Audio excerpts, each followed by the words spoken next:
¿Existe la filosofía latinoamericana? Un pensamiento periférico es un pensamiento situado.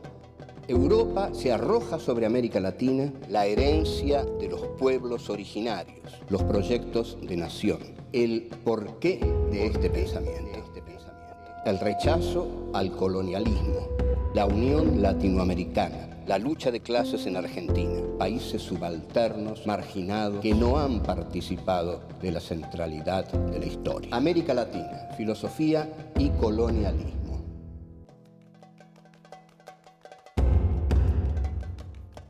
Encuentro 5. El pensamiento de José Martí. 1.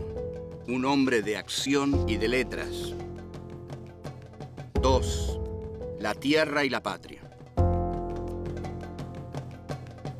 3. Morir de cara al sol. 4. La poesía de José Martí.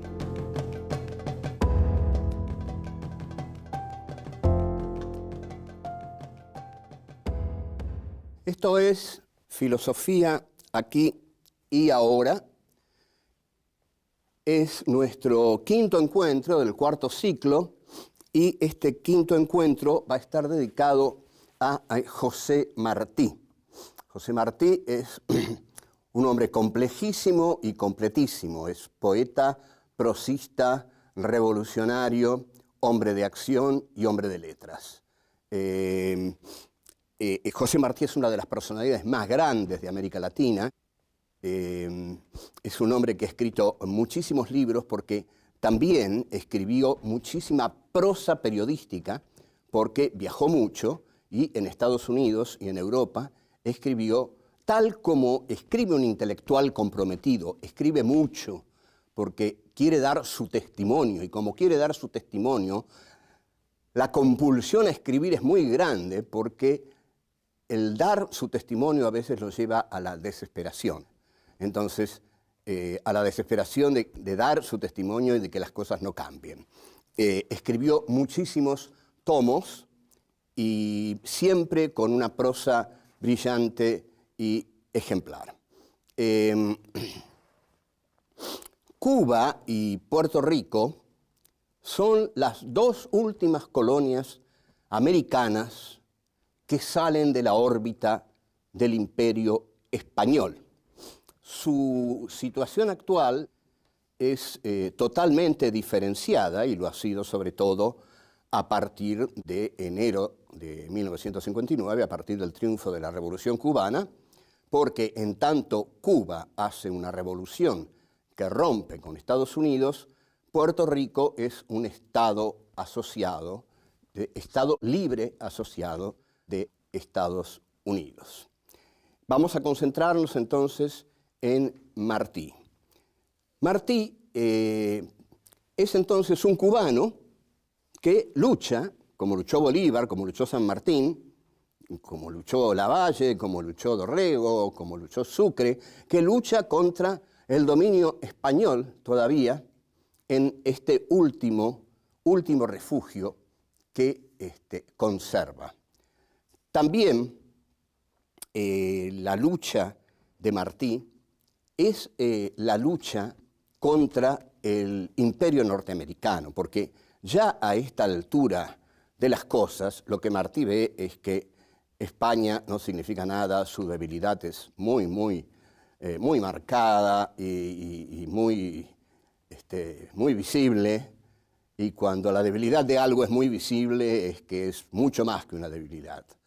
Entonces, Martí decide enfocar sus cañones literarios, digamos, contra el Imperio del Norte. Martí siempre escribió en la prensa de todos los países de América Latina. Escribió mucho en Argentina, escribió mucho en el diario La Nación, escribió mucho en otros diarios de Chile, de Colombia, y digamos, su prosa periodística no es inferior a lo que podríamos llamar su prosa literaria.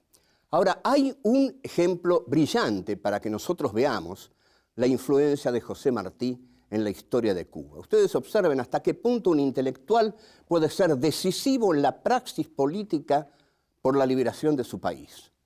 Cuando Fidel Castro produce una gran operación, el asalto al Moncada, donde agrede a las tropas del brutal sargento Fulgencio Batista, cuando lo arrestan, cuando lo interrogan, le preguntan, y díganos, ¿quién es el ideólogo de su movimiento?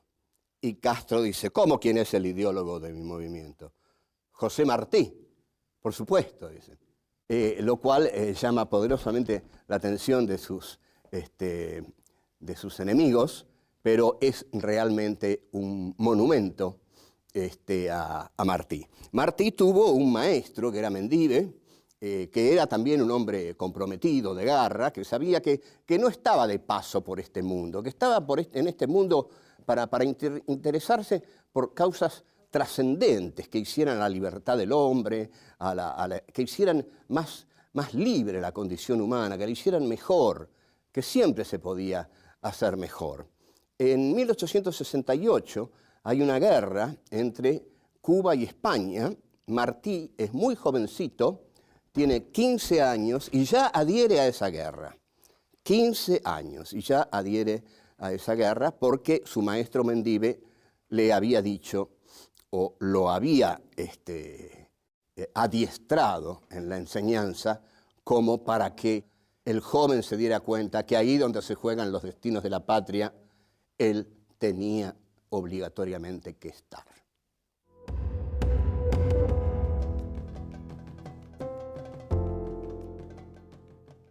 Como todo intelectual comprometido que se precie, José Martí comienza a partir de 1869 a editar una revista, a través de la cual va a poder difundir sus ideas, que son las ideas libertarias de un cubano que quiere que su país sea libre del yugo español que lo somete. Escribe un poema que se llama Abdala, y en ese poema, Abdala, hay una frase muy poderosa en la cual el joven Abdala le explica a su madre qué es defender a la patria, porque va a defender a la patria. Y para defender a la patria tienes que explicarle a su madre qué es la patria. Entonces, el joven Abdala dice un texto a través de la pluma de Martí, que es muy conocido, que es virulento, fuerte, y que tenemos que decir. El amor, madre, a la patria no es el amor ridículo a la tierra ni a la yerba que pisan nuestras plantas. Es el odio invencible a quien la oprime. Es el rencor eterno a quien la ataca. Bueno, esto es muy interesante, esto es para hacerse una panzada, porque, digamos, durante estos días o incluso hay un constante, digamos, protagonismo de la sociedad rural argentina como pocas veces lo hubo, y esta gente de la sociedad rural que se considera la propietaria de la tierra, habría que hacer algo muy interesante, que los que no tienen contrato de compra-venta desde 1900 para atrás, tienen que devolver la tierra, porque se la robaron. Se la robaron. Era tal el robo que le decían, bueno, mijo, súbase a este caballo y cabálguelo hasta que lo reviente. Cuando lo reviente, toda esa tierra es suya. Así se distribuyó la tierra en la Argentina. A partir de 1900 se hicieron los contratos. Pero de 1900 para atrás no hay contratos. Ahora bien, entonces Martí es muy lúcido en no confundir a la tierra con la patria. La patria no es la tierra es la que pisan nuestros pies. La patria es algo que está dentro de los sentimientos, que está en el odio al que la ataca, que está en la furia al que quiere ultrajarla. La patria es para Martí, es un compromiso que él asume con Cuba y en el cual está hasta dispuesto a dar su vida por ese compromiso que asume por la liberación de su patria. Así es como es encarcelado y es exiliado a España, y en España escribe un alegato contra las prisiones en Cuba. Y estudia mucho en España, estudia filosofía y letras, escribe en distintos diarios, y finalmente se va de España y llega a Estados Unidos. Estados Unidos lo deslumbra inicialmente, como casi podríamos decir al que no lo deslumbre, no es un ser muy sensible o está demasiado lleno de odio ideológico que le impide una visión. Estados Unidos es un país deslumbrante. Ahora, que estemos en contra de sus políticas es otro asunto. Martí queda deslumbrado por los Estados Unidos, pero descubre los defectos que tiene el capitalismo. Advierte que este capitalismo norteamericano va a ser un capitalismo imperialista, es decir, expansionista. Un capitalismo que va a salir del territorio donde está asentado en busca de otros territorios. A esto se le llama colonialismo, y esa búsqueda de otros territorios va a ser la apropiación de América Latina. José Martí es el primero que señala que Estados Unidos tiene un enorme interés en apropiarse de América Latina. No obstante, Estados Unidos no va a hacer una política de ese tipo, y si bien el presidente Monroe va a decir la famosa frase, América para los americanos, en realidad se está refiriendo a América para todos los americanos. Pero bueno, es cierto la traducción que se hace, que el presidente Monroe dice América para los americanos del norte. Y efectivamente así ha sido, porque la penetración norteamericana en América Latina se ha dado no de un modo guerrero, sino de un modo fundamentalmente financiero, cultural, económico, político.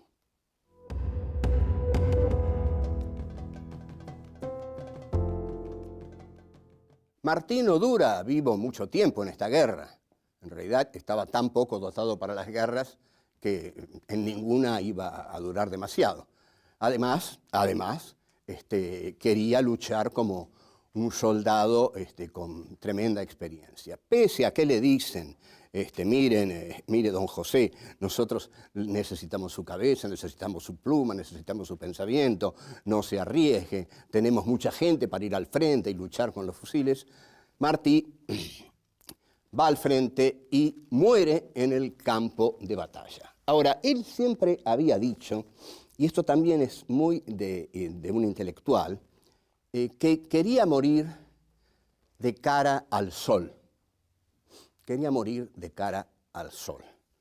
Esto de morir de cara al sol es en general una frase de los grandes guerreros de la historia. No quiero morir en una cama, quiero morir embistiendo, quiero morir en una batalla, quiero morir heroicamente.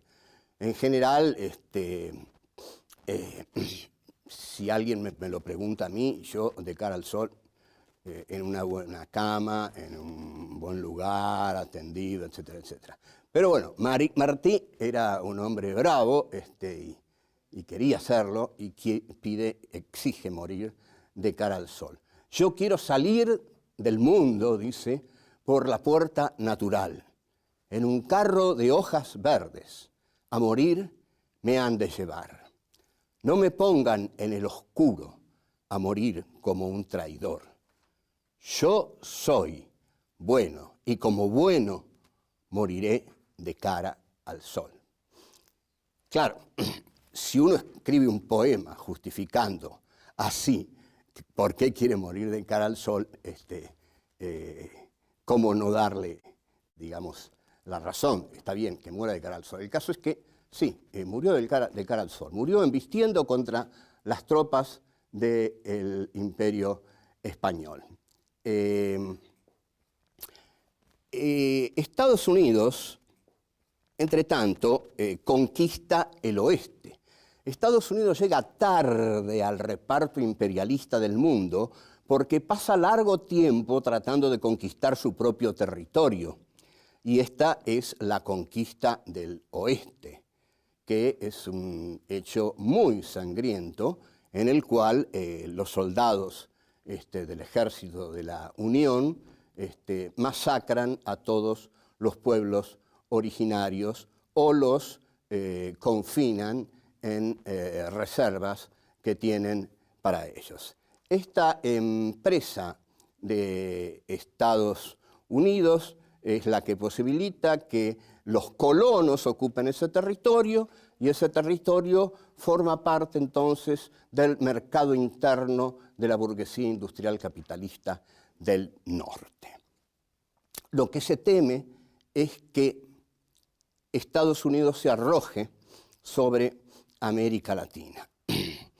Yo estuve en Cuba a fines de 1996 y tuve el gran placer de hablar con Roberto Fernández Retamar, que ha sido la gran figura intelectual de la Revolución Cubana, y llegué a su casa, humilde casa, muy humilde, a la tardecita.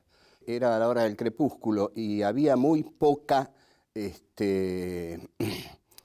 capacidad eléctrica en ese momento en la isla de Cuba. Fernández Retamar entonces, sin decir nada, trajo unas velas y comimos algo ahí a la luz de las velas. En la biblioteca había cerca de 26, 27 tomos de José Martí. Entonces llegamos un momento a hablar de las mujeres de José Martí. Y yo le pregunté, ¿era mujeriego? Y me dijo, bueno, mira, no lo voy a imitar a Fernández Retamar porque es inimitable. Mira, no era de caminar mucho. Tú entiendes, si había escrito todo eso, no le había quedado mucho tiempo para lo demás. Martí es un ejemplo para América Latina. Es un verdadero ejemplo para América Latina. Sus poemas y sus versos sencillos son hermosísimos y son los que dan contenido a esa hermosa canción que todos conocen, que es Guantanamera. Yo soy un hombre sencillo de donde crece la palma y antes de morir me quiero echar mis versos del alma. Bueno, chao, hasta luego.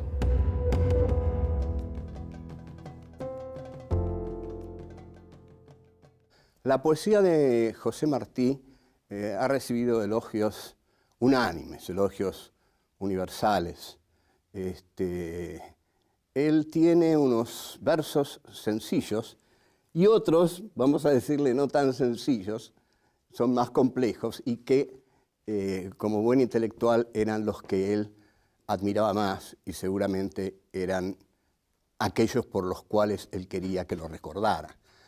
Sin embargo, se lo recuerda por todo, ¿no? Por sus brillantes notas periodísticas, por sus versos sencillos y por los otros con endecasílabos laboriosos. Los versos sencillos, recién dije uno de ellos, el de la canción Guantanamera, y hay otro muy célebre que se contradice con la idea de patria que habíamos visto en el poema que le escribe, que le cuenta a la madre. Pero este es el de la Rosa Blanca, que es un poema muy célebre. Cultivo una rosa blanca en julio como en enero para el amigo sincero que me da su mano franca. Y para el cruel que me arranca el corazón en que vivo, cardo ni ortiga cultivo la rosa blanca. Es decir, el juego del poema es que para ambos cultiva una rosa blanca. Es un poema totalmente pacifista. Cultivo una rosa blanca para mi enemigo y para mi amigo. El otro, al plantear la defensa a ultranza de la patria, era más agresivo, ¿no? La patria es el odio invencible a quien la agrede. Hay textos circunstanciales de Martí de una enorme riqueza. Si ustedes quieren, pueden consultar el Diccionario de Autores Latinoamericanos de César Aira, que es una muy buena obra y en la cual le dedica varios pasajes, le dedica una entrada muy importante a José Martí con elogios que Aira no suele regalar a nadie.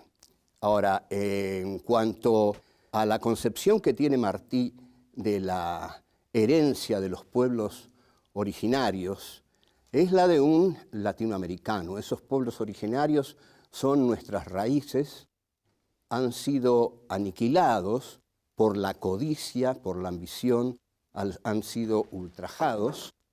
Llamamos pueblos originarios a aquellos pueblos indígenas que el conquistador español arrasó en la conquista. Martí no era un socialista, no tenía una clara idea del socialismo, pero sí podría ser considerado como un nacionalista popular revolucionario, que en ese momento era todo lo revolucionario que se podía hacer. Porque si en política hay que dar dos pasos, lo aconsejable es no dar ni tres ni uno, dar dos. Es tan reaccionario dar tres como dar uno.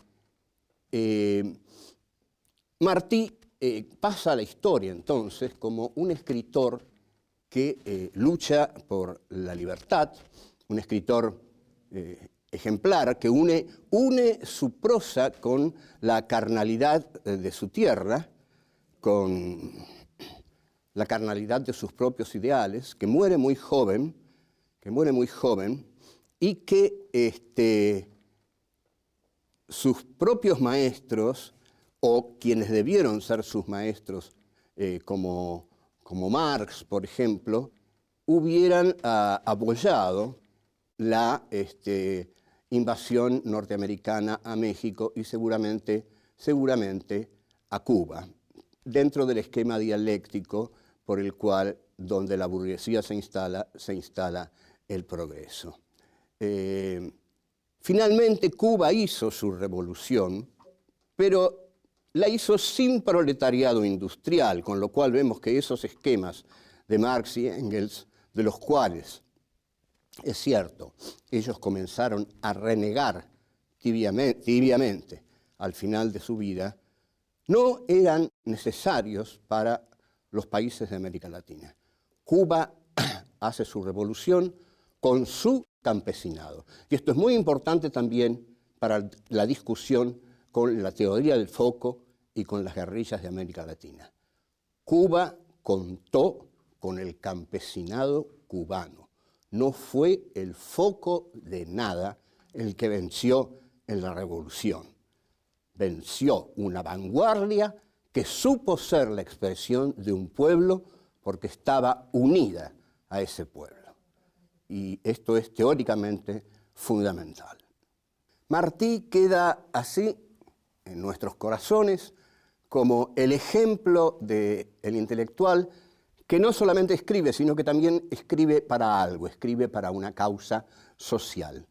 No es necesario que todos los intelectuales escriban para una causa social, pero sí es deseable que todos sientan la causa de la libertad como la causa primera que permite escribir una literatura libre. No hay literatura libre sin una tierra libre. Y esto Martí lo entendió mejor que nadie. Chao, hasta la próxima. La patria es algo que está dentro de los sentimientos, que está en el odio al que la ataca, que está en la furia al que quiere ultrajarla. Yo soy bueno y como bueno moriré de cara al sol.